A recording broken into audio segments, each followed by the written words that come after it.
Today's podcast is brought to you by StrongHeartAcademy.com, where no heart is no victory. We are also brought to you by BJJ To Go. If you want to build your game and learn jiu-jitsu, go to bjjtogo.com. Okay, this is going to be a wild one. I'm going to talk about what I did this weekend, what happened yesterday.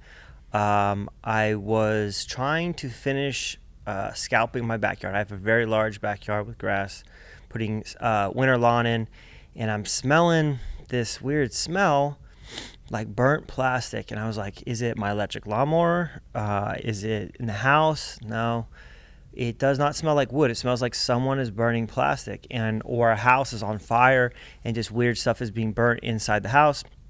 I start looking over fences and I see smoke coming from my neighbor that is east of me, and it's an Air BNB. So that guy moved out. I knew the guy.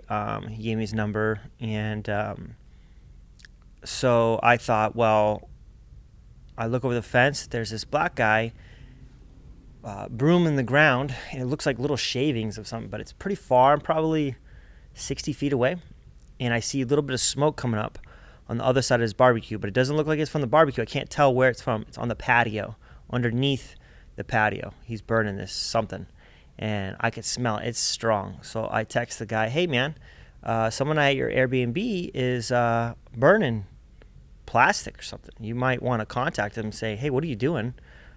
He's going to be ruining something if he's doing that. And I'm like, he's brooming something, like something broke on the ground. He goes, hey, nobody's at my Airbnb right now. Nobody's supposed to be there. I'm like, uh-oh. Someone broke into your house and they're burning things.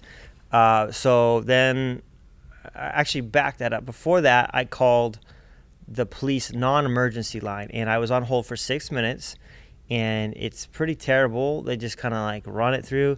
You can't leave a message or nothing. I just wanted to let them know I'm smelling burning something. And my wife said, hey, you should have it on record so they know the time that it happened if something else happens in the future. But then once I saw the guy back there, I called the owner of the house and I said, hey, somebody's burning some weird stuff. What's going on? No one's supposed to be there. Then I call 911. I call 911. What's emergency? Somebody's burning. There's a fire, starting a fire at a house that they're not supposed to be at. Should we call police department or fire department? And she's like, or she's asking me which one should she message. I said both. It's a breaking and entering, and they're lighting things on fire. So you need to call both. Like the fire department's there, needs to be there to put out a fire, and the guy's breaking in. I go out front, and the fire department shows up, and but I'm like, hey, the cops aren't here, So I don't know if you want to go back there because this guy's breaking and entering situation. I don't know if he's dangerous. I know nothing about this guy. I just saw him. I described him, kind of what he looked like, what I thought he looked like, because I'm like 60 feet away. So then they go back there, and then I don't see where they're at, so I got kind of worried. I walk back there. They went back to a different truck. They had two trucks on them, big fire truck and like a small, I don't know what, like a truck. And they happen to be over there. So when I went in the backyard, I'm on the phone with 911 operator, but I have my earbuds in. So I'm talking through my earbuds. And I'm talking to the lady. She's like, I need you to stay on the line. I'm like, okay, fine, I'll stay on the line. I talk to the fire department. I'm like, hey, you shouldn't go back there probably because I don't know about this guy's dangerous, blah, blah, blah, blah, blah. I walk through the side gate. I go to the patio, and I'm to see what the fire is.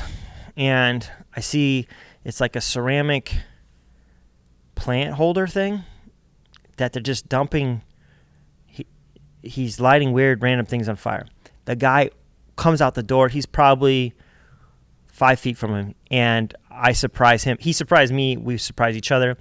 At that point, I should also mention I went inside my house and grabbed my pistol. I won't say what I carry. And I had it concealed carry, which is completely legal in Arizona. Okay. So I had it under my waistband, but he couldn't see it. But just in case, I'm like, I don't know if this guy's dangerous. I walk back there, and he pops out. And again, I'm on the phone with 911 at the same time. And he goes, he got surprised. I'm like, hey, are you supposed to be here? He's like, yeah, I'm supposed to be here. I'm like, what are you doing? He's like, oh, someone broke some stuff, so I'm burning trash. I'm like, okay, why would you burn trash? I didn't say that. I said, okay, is everyone okay inside? Yeah, everyone's okay. And then I said, hey, I like your shirt. Can you read what it says to me? So basically, I had him give his description to the 911 operator while I'm on the phone with him, standing in front of him. He didn't realize that he was giving away his own description.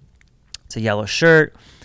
Says the writing on the shirt. I said, hey, I can't describe those pants. I like those. What are those called? Or what is that? And he's like, oh, it's like charcoal gray with black. I'm like, oh, okay. And then I said, oh, you got some black slippers on. I like those. Those are cool. And you have kind of like a child's necklace on, like a girl necklace, a little kid's necklace that's like pink shapes on it. And it's like a 4-year-old's necklace. Very strange. His pants were like undone, and you can see kind of his bush, I guess. And so I knew he had no weapons because I could see his waistband. Now, he could have had a knife in his pocket, but his pants would have literally fell off because they were not buttoned, and they were slightly unzipped. And he turned around, I could see his ass crack. He had no underwear on. He looked like a homeless guy. He was looking kind of rough. And then, so then I go, hey, are you okay? Do you need any water? And he said, I got water. Can you get me a soda? And I was like, in my mind, I was like, okay, this guy is not all there. Like, he has no, like, some guy just walks in the backyard, which is me, and he's like, just talking to me. I try to stay calm because I didn't want to agitate him and have to do something not rash, but like defend myself, if he attacked me or got belligerent or whatever. So I just stayed calm. I did have a pistol on me, and I do know Brazilian Jiu-Jitsu. And I know how to fight, but it's not necessary if you could just talk to somebody. First of all, it's like the first rule of martial arts or self-defense is like, can you talk your way out of this thing? So I'm just calm, and I said, hey man, just wait here. I'll be back. I'll get you a soda. The cops supposed to be on their way. So I walked out front, and I told the fire department, hey, he just came out. I would wait. And he's like, yeah, we try not to go back there anymore till the cops show up. I said, okay.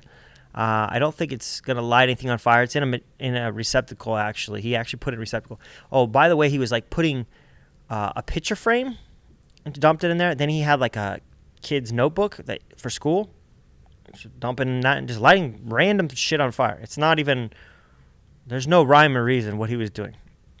And what he was brooming earlier was he opened the screen door and he just broke the Arcadia door, so that's how he got into the house. Now, my neighbors put these fancy screens on that are made out of metal. Apparently, you can't use a knife or even pry over them, but they forgot to lock the back screen door, which is a metal screen door, but he wouldn't be able to get in. That was just opened, so he opened it and then broke it. And so I go back out front. The cops show up, and I give them, the 911 operator, the owner's information that I knew, the guy's name and his phone number, and then they get off the phone. Cops show up. Then it's like one cop shows up. He's asking me some questions, but it's like, hey man, like he could just run away. There's only one way in and one way out though, because the front door, everything is locked. He can't go out the windows because it's these metal screens. He can't break them, so he can only go in and out the back door. Just so you know, once he goes out, we're out front. He can hop the fence right now. So like, I don't want to go back there. I'm like, okay. So he waits for the other cops. There's like 9 cops that show up. Then they had all these pepper spray guns that shoot like tear gas or pepper spray. I don't know what it was. They had like a paintball gun. I think that's the pepper spray. And then they had like canisters, which I think that's the tear gas. And then they had AR-15s too. They were ready to get down. And I don't think this guy was violent. I think he was just out of his mind. This homeless guy. And it's a stupid Air BNB. So I'm guessing what he did was he went online and saw what was available and not being rented out. Oh, nobody's living there. I'll just go there. Turns out, I saw a guy I live in a cul-de-sac. A Prius showed up in the middle of the cul-de-sac and dropped the guy off. It was really dark. I couldn't see. And I'm like, what is this guy doing? I thought, well, maybe it's just a weird Uber. He didn't go in front of the house, but it's Airbnb. I don't know who goes in and out. I don't know who these people are. So this is another problem. If you have an Airbnb in your house, in your neighborhood, you don't know if someone's supposed to be there or not supposed to be there. You have no idea. Okay, so I don't know. That was 2 days ago. So this guy's been there for 3 days. The neighbor has cameras in front of his house, and he didn't notice that a guy was in his house that went in 3 days ago. He's been there for 3 days. And so then I'm just waiting. The cops say, hey, just stay here. Okay. I gave him the description again. I told him everything that happened. And the guy was like, kind of had the nerve. He's like, well, why didn't you ask him for his name? I'm like, dude, I'm not even an officer. I walked in this guy's backyard. You guys are afraid to even walk back there. Like, you're asking me why I didn't think to, I don't know, man. I thought I was clever enough that I was giving a description to the 911 officer. But he was kind of he was kind of a dick about it. I'm like, dude, you're not even brave enough to walk back, which I understand why. Look, you don't know if they're going to shoot through the windows. You're walking back. You don't know. I get it. So finally they wait until the K9 unit comes. And I'm like, man, this is not going to be good. So they start stacking out front. And I don't know how they're going to get in the front door, but they go out the back, and they have, like, their shield, the metal shield. Big, tall guy, a little lady in front of them, and then the K9 unit, and then, like, I don't know if he was, like, the lead officer was behind all three. So there's 4 of them stacked. And then they had a guy behind the car with the AR pointed in, and then they got 2 guys in my backyard over the fence pointed that direction too. So they were ready, I guess, for whatever. And they were calling on the speaker, come out, we know you're not supposed to be in there. And then finally, I'm like, well, once dog, it's going to be over once that happens. And I feel bad because this guy's, I don't even know he knows, he asked me to bring him a soda. I don't think he knows what's going on, or he's not in touch with reality. So dog goes in.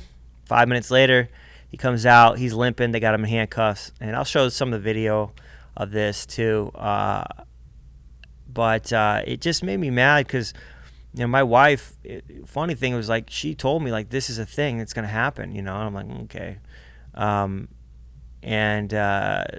She's told me, I told you so multiple times since yesterday, is this is a problem. So, I text the guy. I'm like, look, man, I'm not happy. I'm already worried that someone's going to have a party there. They're going to be drinking, and then one of my kids is going to be on a bicycle, and you guys are going to hit them, to be drinking. Like, these are party houses, And it's been fairly cool since he's done this, about a year and a half now, or a year.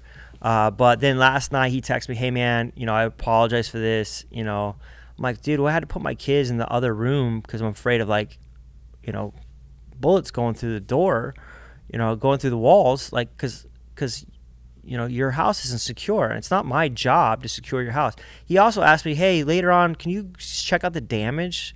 They were on their way back from California. He lives in the valley, not far from this house, but, he has a couple houses. He's like, I'm like, no, I'm not going back to your place and check. I'm not getting paid. This is not my job, You're not even my neighbor anymore, technically. You're just making money off this house. Like, why would I help you? I already went back there. I shouldn't even gone back in the first place. I was kind of worried about the fire department guys, but I didn't realize they were already walked back out on their other side of the car. So later that night, they get the guy at the house, all said and done. They never asked me any more questions. I gave him my info, and he texted me, hey, man, we're going to put it for the market. I apologize for this. I'm going to look for, we're going to rent it, and I'll look for a good family. I'm like, hopefully, but we'll see. It was, but my wife gets her wish, no more Airbnb. She's been super anti Airbnb the last year. She was really mad when they did this to the house. It could have been worse, and we've had no issues early in the year.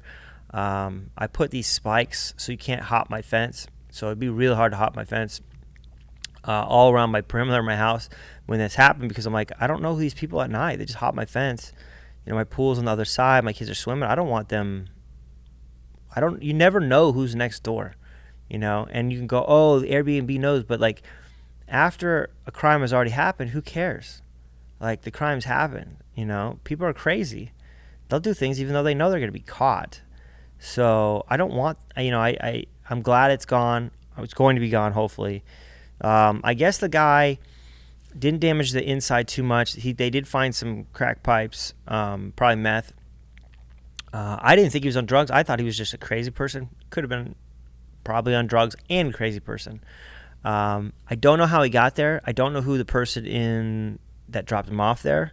You know, this guy looks like he doesn't have a computer or a phone, so I don't know how he had access to know that place was empty and to go there. And that means people are like, now his house, he didn't have to hop the fence. He just leaves the gate open so you can walk back there. My gates are all locked. You can't just walk in my backyard, and you can't hop the fence because now I have spikes. You can't just you would hurt yourself really bad trying to do it. But this guy's house, you could just walk in the backyard. So that just means someone walked in the neighborhood and walked in his backyard and like, oh, nobody's here, and just set up shop for 3 days.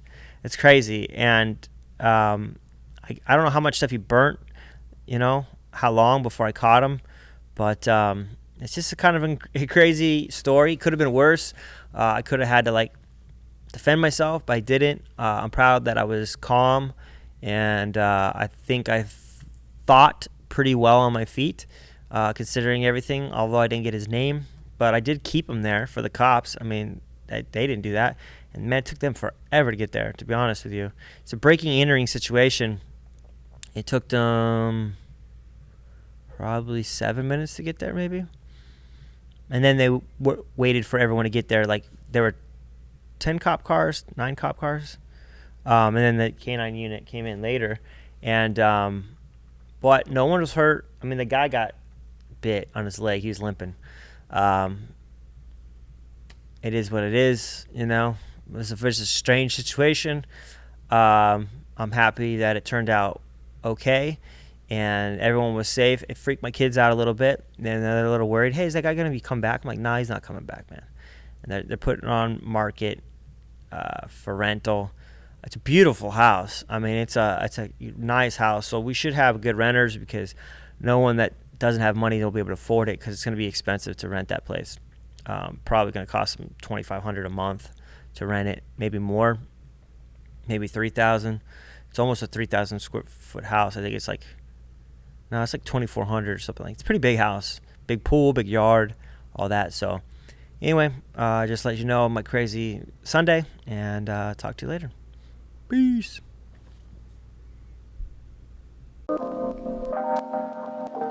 Let me talk for just a second, help me feel that sense of rhythm. Find the meanings in our bearings and discover this position as a stage along the way. Another rung to the ladder, either stalling or you're climbing, and I'd rather beat the ladder. Instead of getting fatter, let the footsteps resume naturally.